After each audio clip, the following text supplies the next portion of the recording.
Je vous trouve au départ de la 32e randonnade. Si vous aviez présenté cette réunion de famille, on pourrait dire, et puis tout en marchant quand même, en faisant du sport, vous diriez quoi pour vous qui êtes parents d'enfants scolarisés dans les écoles d'Iwan?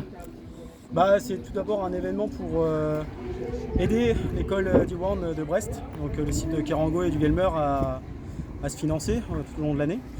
Du coup, c'est un événement qui fait remonter quand même une somme non négligeable pour le fonctionnement de l'école. Combien de participants? Les participants, on tourne aujourd'hui autour de 2000.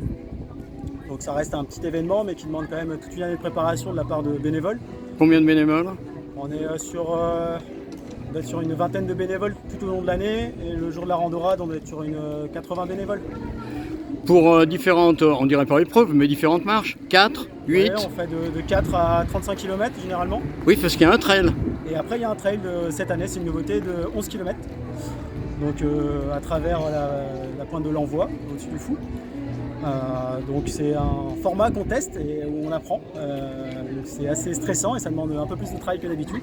Mais je pense que ça va être très sympathique à regarder.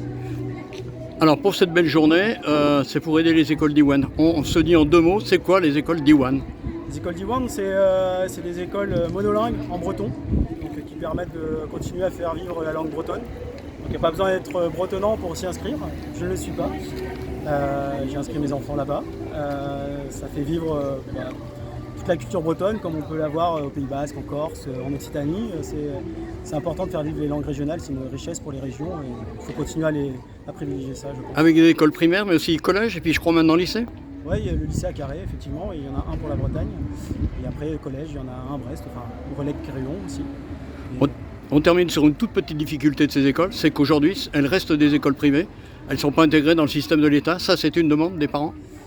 Non, c'est pas forcément une demande des parents, c'est une école privée sous contrat avec l'État. Donc on a des professeurs envoyés par l'Éducation nationale qui représentent, je vais peut-être dire des bêtises, mais je crois que c'est la moitié des effectifs. C'est l'Éducation nationale, les bretonnants.